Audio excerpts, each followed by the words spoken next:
မင်္ဂလာပါရှင်ဒီနေ့တစ်မိမိနဲ့သီးဆောင်ချင်ပေါင်းလေးလှုပ်ရှားကြရအောင်နော်ဒါတွေကတော့ပါဝင်ပစ္စည်းပါရှင်တိုင်းနေတဲ့ရအသီးနှံကိုသုံးနိုင်ပါတယ်နော်ထညက်ကိုအရင်ကြိုထားပေးပါမယ်နော်ငါးငံပြာရည်ငရုတ်လော်မုံတကြားပစွန်ကြောင်းမုံတမယာတီမဆလာအယောင်တမုံလို့ပြောပါတယ်နော်မြေစောင်းတစ်လုံးနဲ့ကိုကြိုထားတဲ့ထညက်ရည်၄စွန်၅စွန်ထည့်ပါနော်ပြီးရင်တကြားတစ်စွန်ထည့်ပါတယ်နော်တကြားမမော့တစ်စွန်ထည့်ပါတယ်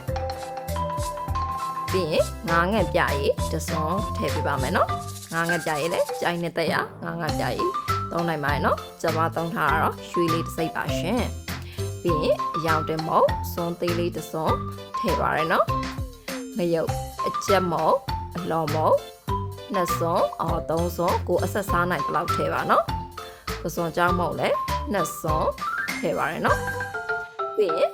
မဆလာထည့်ပါရရှင်မဆလာမကြိုက်တဲ့လူတွေကတော့မထည့်ပဲရပါတယ်နော်ဒါပေမဲ့ကျွန်မကတော့မဆလာကြိုက်ပါတယ်ရှင်မဆလာနဲ့မွေးမွေးလေးနဲ့တအားစားကောင်းတော့ပါရှင်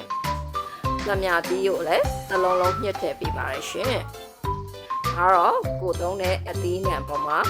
ပူတီပြီးတော့ထည့်ပေးပါနော်ကျွန်မတော့အသီးများတဲ့အတွက်တစ်လုံးလုံးညှစ်ထည့်လိုက်ပါတယ်နော်အသီးနဲ့ရဆိုလို့ရှိရင်တော့တစ်စိမ့်ပဲထည့်ပါနော်တကယ်ကိုတစ်မိမိနဲ့အရန်စားလို့ကောင်းတဲ့စီစုံချင်ပေါင်းလေးပါနော်ဒီသမယာတီတစ်လုံးလုံးညှစ်ထည့်ပြီးသွားပြီဆိုလို့ရှိရင်ကောင်းလုံးဓမ္မအောင်ရောမှုပေးပါရရှင်ကောင်းလုံးရောဓမ္မအောင်မှုပြီးသွားလို့ရှိရင်လိဖြတ်ထားတဲ့ရေစေးလက်စင်ထားတဲ့အသီးနှံတွေကိုထည့်ပြီးတော့နှိပ်ပေးပါမယ်ရှင်ဇောနဲ့မွေလည်းရပါတယ်နော်ကျွန်မကတော့နည်းနည်းပဲနှိပ်လိုက်ပါရရှင်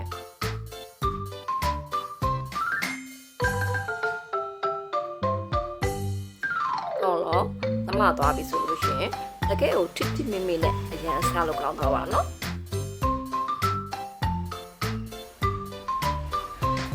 ထမင်းမစားကြတဲ့အခါဆိုဒီလိုသေးဆုံးချင်မောင်းလေးလောက်စားအားမိုက်တော့ပါနော်လောက်စားကြည့်ကြပါရှင်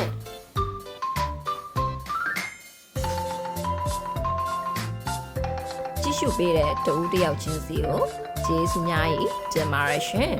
ကျွန်မရဲ့ channel လေးကိုလည်း subscribe လုပ်ပြီးသွားကြပါအောင်နော်မင်္ဂလာရှိသောနေ့လေးဖြစ်ပါစေရှင်